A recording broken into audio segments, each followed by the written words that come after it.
foreign body removal on a daily basis, every now and then? Good. Only eyelashes, that's also foreign body. So good. And you? Yeah. Do you drill? Yes. Okay, so you're doing it properly. You? No. Why not? You don't have foreign You're body. scared. I'm scared of the talker loss. Don't worry about bloody foreign body. You don't have to be scared. Okay, it's nothing special, guys. Is it in your scope? Is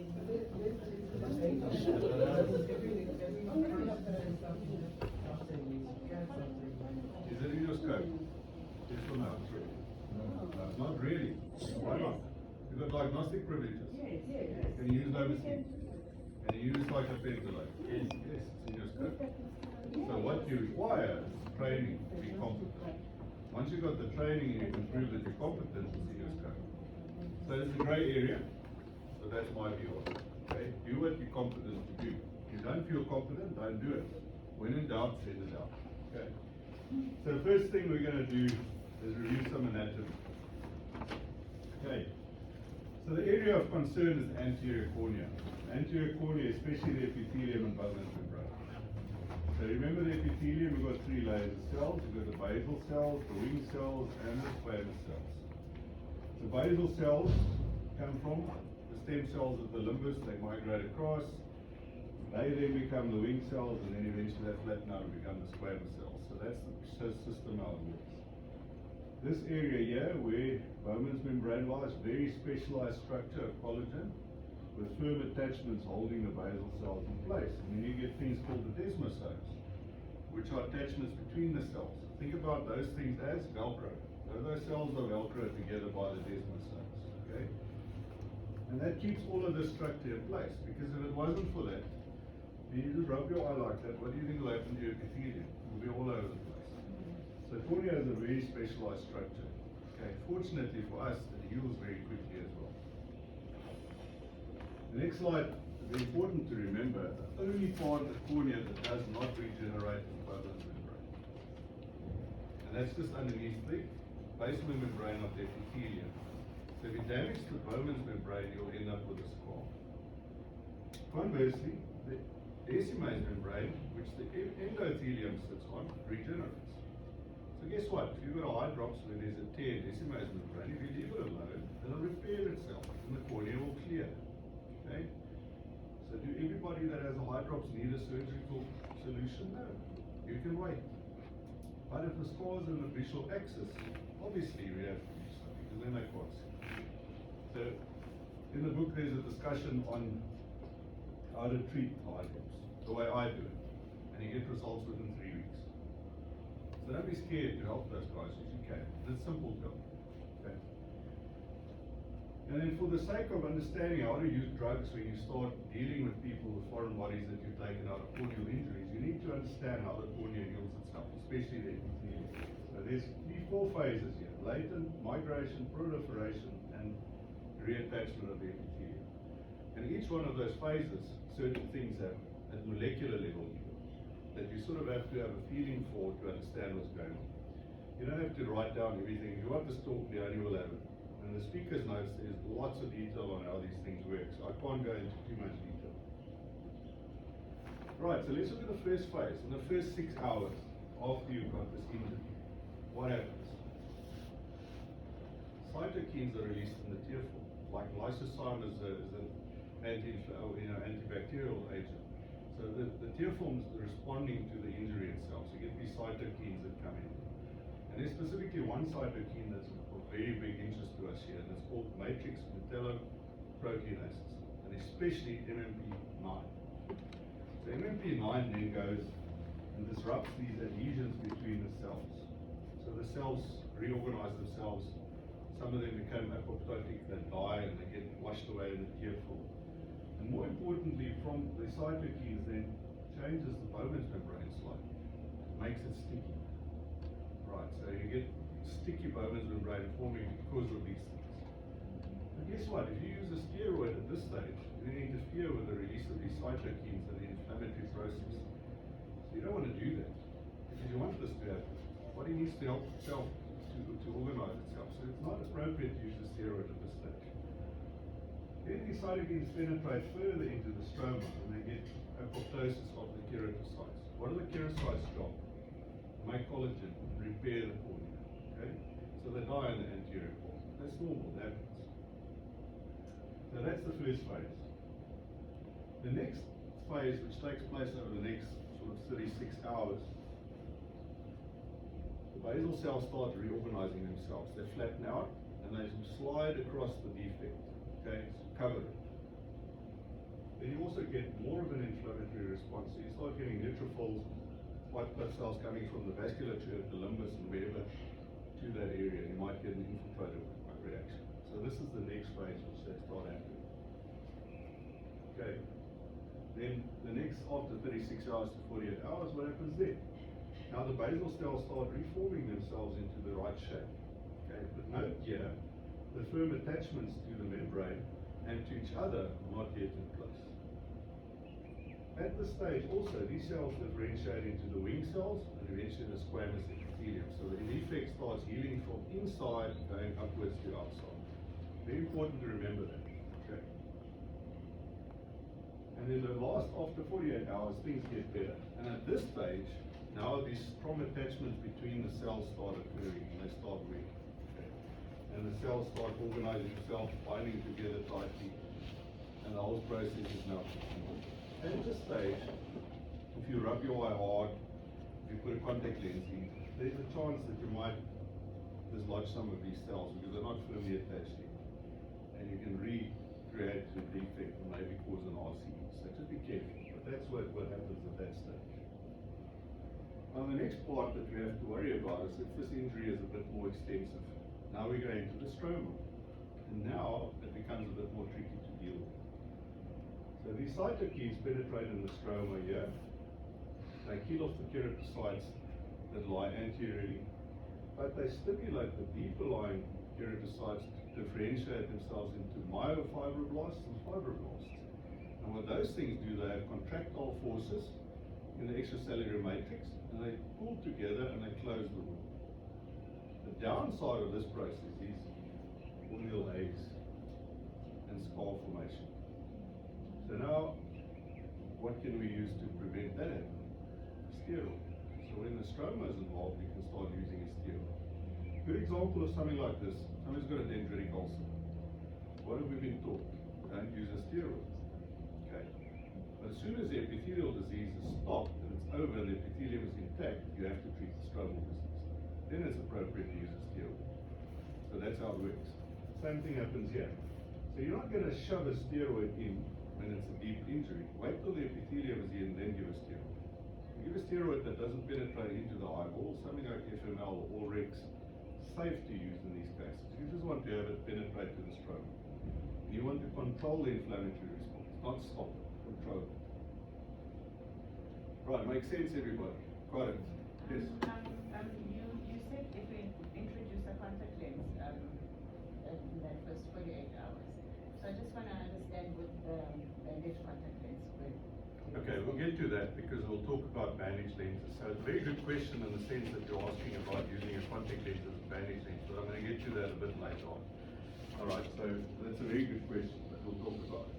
Alright. So the next thing I want you to think about is your slit lamp. Guess what, guys? I talk to people often. There's optoms out there that never use a slit lamp. They don't even know how to switch it on. They don't do that. So with your slit lamp, it's important to set it up properly. When you look at it, make sure it's running nicely on the tracks. If you ever work in an optometry department like Prof. Ruben does there, he knows about this. Because everybody fiddles with everything. So you go and sit there, make sure it's set for you. Set your PD, set your ocular adjustments. How do you know the oculars are out? If you these days a video slit lamp, very easy to check. If you've got a picture in focus and you look at your screen, it's out of focus, something is off. So set it up properly. Use a low magnification initially, okay? Wide slit or even diffuse illumination, not magnification, sorry. And then at the bottom there, buy the best you can. This is like your left hand or your right hand that you're working with every day. So spend some money on it. Buy the best you can. The cheapest slit lamps, what are their problems? Small depth of field. So now you sit there moving a joystick the whole time while you're trying to work with your hands. Doesn't work. So buy something good. There's a trick to fix your depth of focus though. So put your illumination and your oculus at 60 degrees. So you've got more depth into the tissue you can see. So use that in your slit lamp itself. Just a trick, remember. Right. What tools do you need? This is just some of the stuff I use. So this little foreign body kit that somebody's selling here, I've got one to show you what it looks like if you contact it. You're going to need an algae brush. You're going to need some foreign body spuds. You're going to need a good tweezer. I use this Mars lid retractor, and I'll show you how to do double inversion of the lids as well today if you want to. There's some lacrimal probes, there's a lacrimal dilator, and I've got a whole kit of tools there. You don't need all of this. You need the spuds, you need a tweezer, and you need an algae brush. Some people prefer using a needle. I don't use needles. I don't like them. Because I've seen a needle go in the cornea. Okay. Part of my training in Philadelphia, they gave us a pig's eye and a needle and said shove it through the cornea. So that you get a feeling how hard you have to push. And if you do use a needle, when you take it out its sleeve, just blunt the tip, roll it a bit so it makes a little hook. And it's very hard to push through the cornea, but it's nice as a scoop to scoop out the foreign. I'll show you how to do that as well. What drugs do you use? Anybody keep drugs in their practice? You keep drugs. What? Cocaine? Okay. Cyclopentolate. Who else keeps drugs? You keep drugs. What do you keep? Well, what I need for my Okay, so what? Tell me. the normal stuff that I need. What? I need to numb. Yeah. Yes, that's the first one. I've also used my strips definitely. Okay. Yeah, just Cyclopentolate, Matricel. What else? Nothing else. Has anybody had to deal with the angle closure attack in this group? It's there, it happens. In 38 years I've had two. One I caused. Pressure went to 70. Happens to you.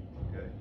So figure out what kit you need and get the basic drugs in place so that if it does happen to you, that you can deal with it. And you don't have to dial that to get one. They'll walk into your practice on Saturday at 12 o'clock and they'll have the angle closure. So make sure that you have the basic stuff. For foreign body removal, you need obviously binoxonate, okay? You need something like a cyclopentolate or cyclomydrol I prefer. Why do I use cyclomydrol? It's just double action. It's got a phenylephrine and it's got cyclopentolate. So you get parasympathetic and sympathomimetic at the same time. So it works really well for diabetics because they dilate much easier. And the benefit is, what does phenylephrine do? Anybody? Makes the eye white, makes it constrictor. So if you've got a red eye after a foreign body and you put this properly and the redness goes away and it takes the pain away. You'll need some antibiotics. There's some tobramycin, you get an ointment or a drop, chloramphenicol ointment or drops. Optifen is the drop form which is available now. Lexicin, and then if you want some steroid combinations, those are dexamethasone and the various antibiotics. And then you can also use FML. So just keep a little pharmacy in your practice. It's always handy to have. You don't have to use the stuff all the time, but it's good to have. We got diagnostics, we got therapeutics, we would be able to keep it. Go to your pharmacist and ask them. So that's the You're not reason selling why I it, couldn't say you're drugs keeping it because for now emergency use. I'm putting it in signals. You're not selling it, you're keeping it for emergency use. Okay. Have you got a blood pressure apparatus? So, you're allowed to have it. Can you diagnose blood pressure problem? Why do you have a blood pressure apparatus? Just to send them on if need be. Well, this is for emergency use. Same thing. Right.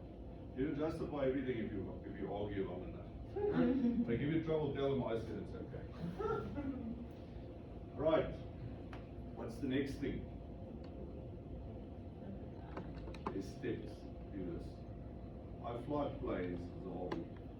When I get in a cockpit, I've got a checklist. Why do I have a checklist? If something happens up there, I can't pull off the road and park and check that everything's fine. Everything is a process. Have a protocol. Have a system that you use. Never deviate from it. You can't get in trouble if you have that. Document. Okay? First point there, careful history. What, where, when. Is it a piece of glass? Is it a piece of steel? Did it come off a grinding wheel? Was it a chip off when somebody chipped when he was welding? Is it a piece of tree bark? Is it an insect? What is this foreign body? Ask about it. When did it happen? Some of them will arrive in your office 2 weeks after it happened. Okay? Find out what it is. What did they do? Did the GP have a dig first before they came to you? Okay. And the most important point of all of this is point number 2 there. Do a visual acuity check.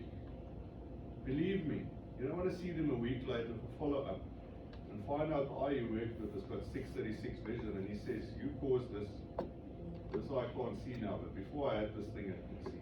And he's got an amblyoptic eye which he never even knew he had, but now he knows about it because he's done this. Okay? Don't want to be there. Take the cure. With or without glasses, doesn't matter, but take it. This is before you touch the eye, by the way. Okay? Next step, check the pupils, measure the IOP. Take your ophthalmoscope, look at the retina. Okay, important. You want to know what's going on. Alright? How many times have these guys walked in, they've never had an eye exam. They sit there, you take the ophthalmoscope, cut to disc ratio 0.8, pressure 27. It's got a foreign body, but that's actually a side issue. Okay? Then you do a slit lamp exam. Now yesterday people asked me, why would you do a slit lamp exam, like photophobic exam, pain? Because I want to know what I'm looking at. Before I go and dig around there and put drops in that eye, I want to see what's going on. If you have a penetrating foreign body, what is the biggest risk for using Novacine? Anybody?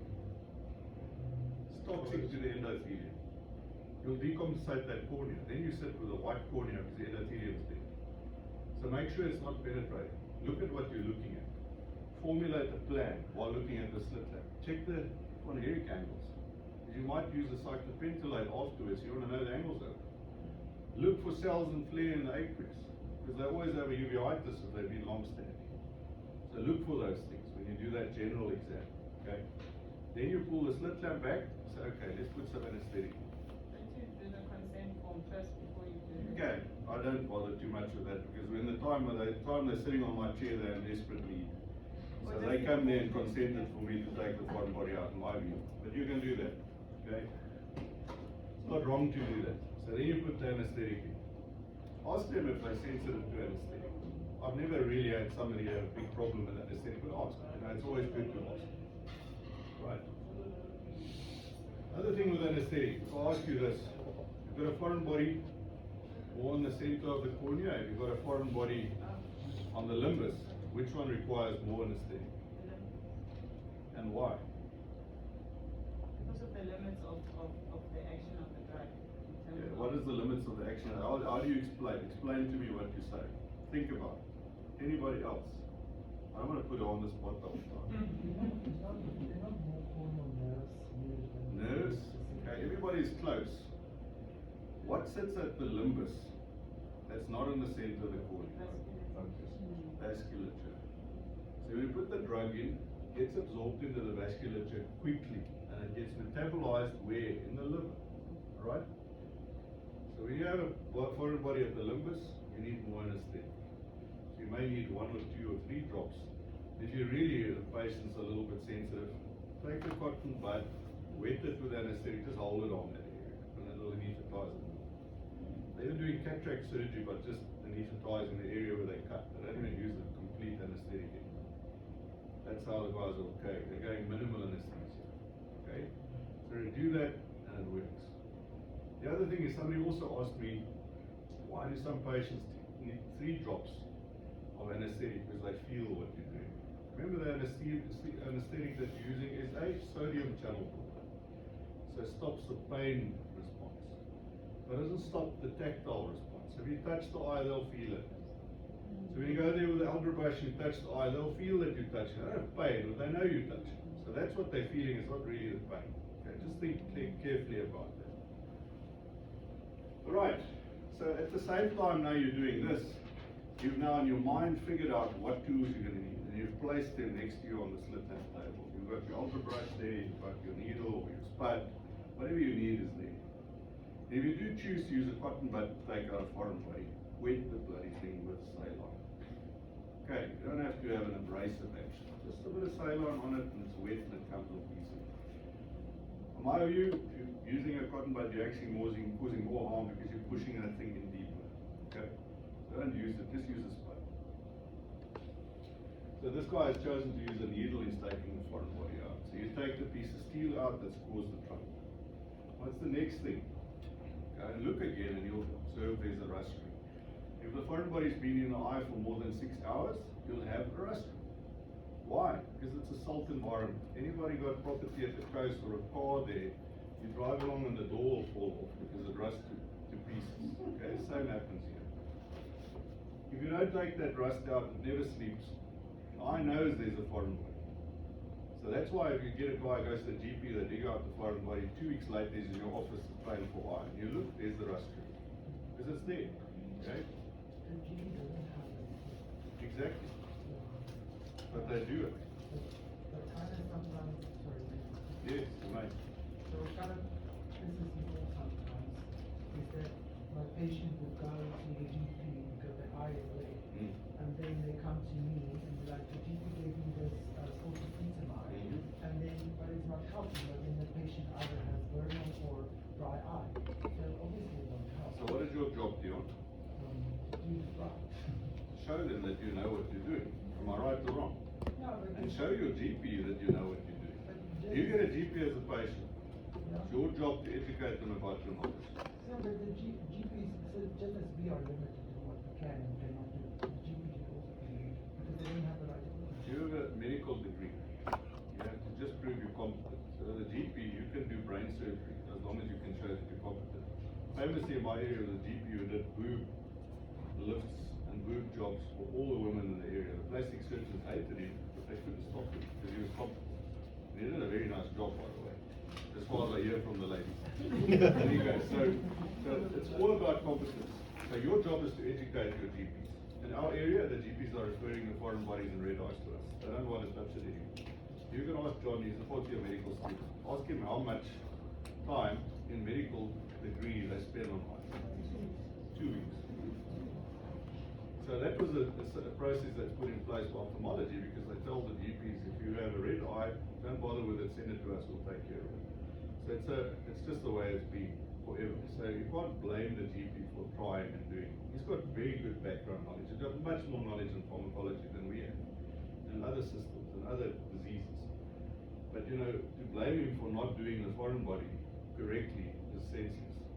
The idea is to educate them how to do it and tell them, I can do it. I'll show you I can do it. And if you build that bridge, you'll practice or flourish. They'll love you. Go to the pharmacist. I often speak to pharmacy guys and I do a lecture on drugs for them. What do I tell them? First thing is somebody walks into the red eye, first question, do you wear contact lenses? Wear contact lenses, you have to think gram negative. So don't just give them an antibiotic like Proline. It's not going to cut the job. So if it's contact lens, you must think, how do I kill a gram negative organism? Educate them, they look at me and say, geez, never thought about it like this. So it's not rocket science, guys. It's just logical things. Think logically about it. Okay, then do a double check after you've now taken it out. Look for other stuff. Take the lids and invert them. Look in there. Rinse the eye. Okay? Make sure there's nothing else left there.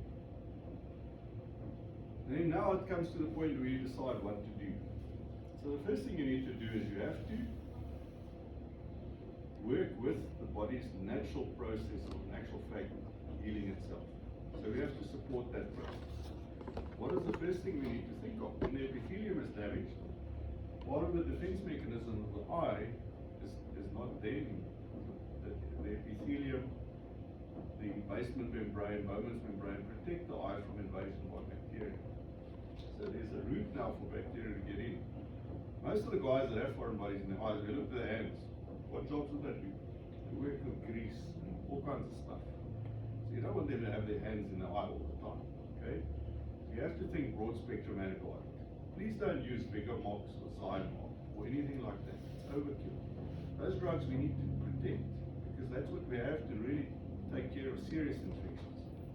Just use something moderate. You know, chloramphenicol is great drug. Americans hate it because I think about faint like plastic anemia, which is a myth. Okay, we use it here, New Zealand uses it, UK uses it. If it was so bad, don't you think there would be lots of people lying around with fatal plastic anemia? That's not happening, is it? So that was from an article Franfeller wrote. It's also discussed in the book, so you can read about it and see. Okay. So my favorites use chloramphenicol, I'll use Exocin. Tobramycin is also good, but tobramycin is a little bit toxic to the epithelium, so just be careful. Some patients can have a reaction to it. Okay. And remember, there are diabetic patients. They heal slower. You have to support them a bit longer. Next one is pain. What's the easiest way to stop pain? Cycloplegic. Why does it work? Anybody know? You thought about why it works? It immobilizes the iris and the ciliary one. So immediately the pain is gone. What's another thing it does that works well? It stops the inflammatory products or cascade occurring in the anterior chamber because it stops the leak from the vasculature in those ciliary body and the iris.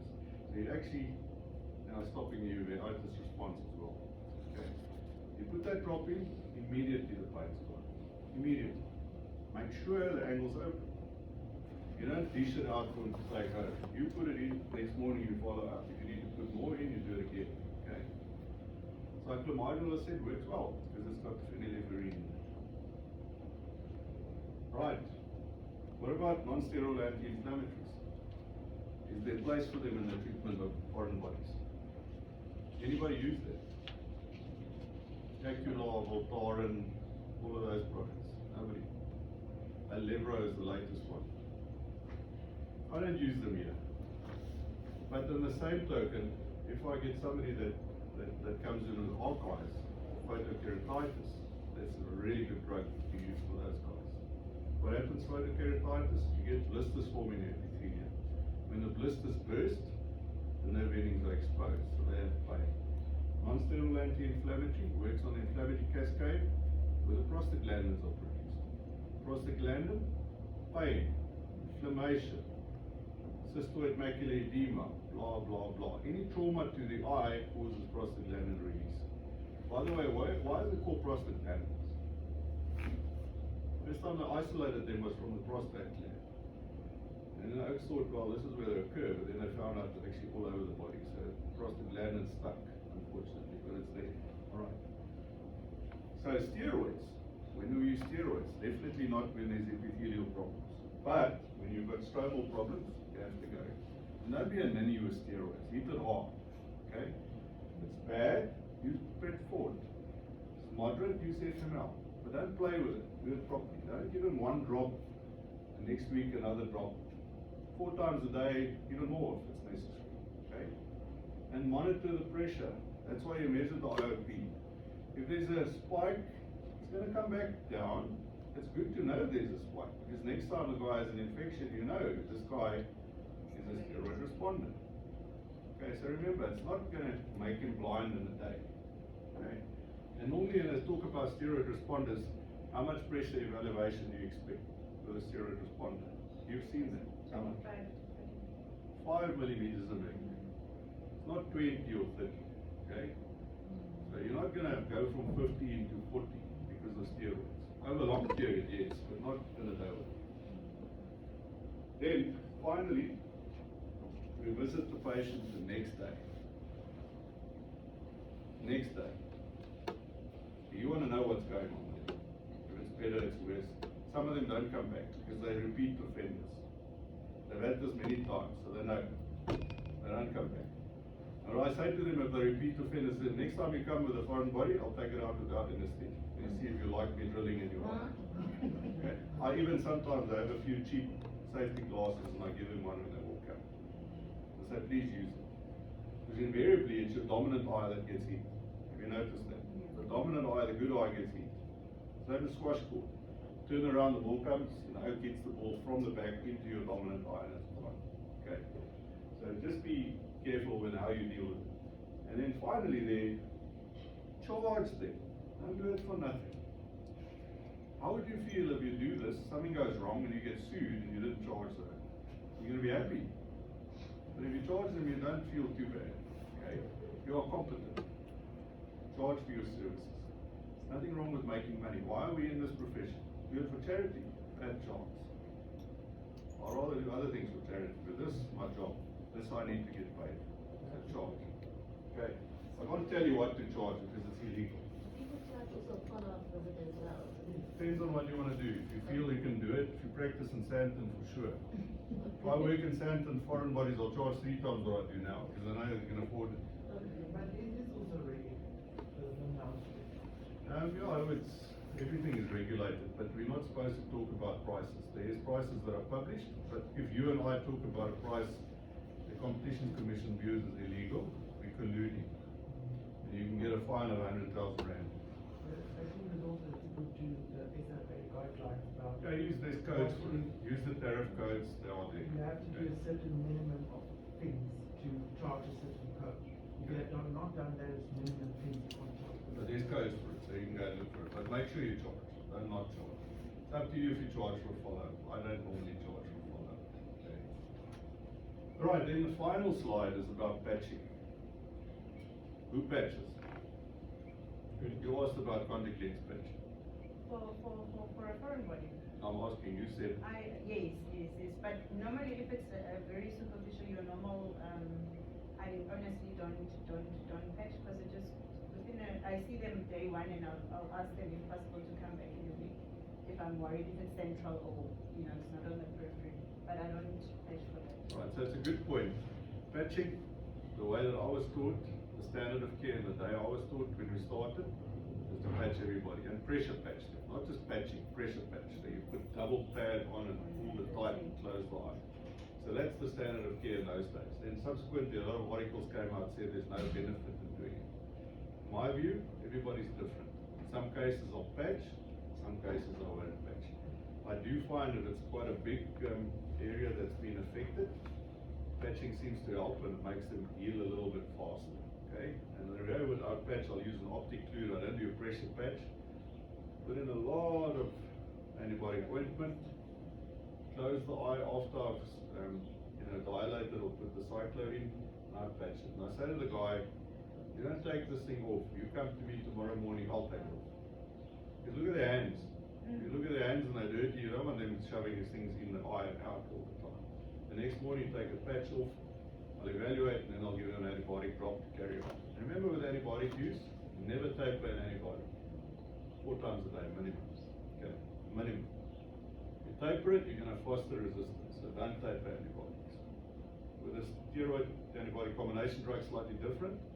That's a unique case, but typically antibiotics you don't taper. Okay. So you can patch or not patch, depends on what you want to do. Remember to take care of uveitis response.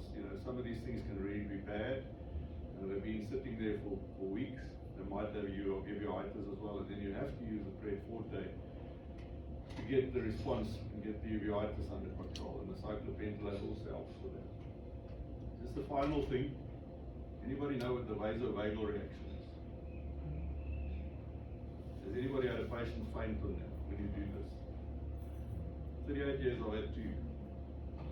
I had a colleague, who was a young lady, who works for me for 4 years. She's now in the Netherlands. In 2 years she had 14 that fell down. And they walk out to the reception counter and they stand like this and just hear their head bump on the tile floor, So why? We try to figure out in her case what she was doing differently than we do. And it might have been that she pushed a little bit harder. The other thing as well is she's a girl. So when there's men involved and the girl works on them, maybe their reactions are slightly different. But there is a chance that you may make somebody faint, because if you touch the eyeball, there's a reflex to the heart which causes bradycardia, slows the heart rate, and your blood pressure drops. So keep it in mind. It's not serious, they get back to normal quite quickly. It's also the reason people rub their eyes, because it's pleasurable to rub your eyes. Check people in a meeting when they sit and they get stressed. The glasses are off and they rub their eyes because they slow their heart rate, they feel better. So that's why it's so difficult to stop them rubbing their eyes, because they enjoy it. Okay, any questions, guys? Hope I covered everything. Okay, so please come and join me at the slit lamp. I shot 5 pigs and took their eyes, shot them full of steel, so you can come and drill them out. I'm just joking, it's not pigs' eyes, it's all gelatin or vegetables. So there's no animal products involved, okay? It's the closest I can get to what the cornea really feels. So come and feel, and the tools are here, so come and play, okay? Thank you for attending. Thank you.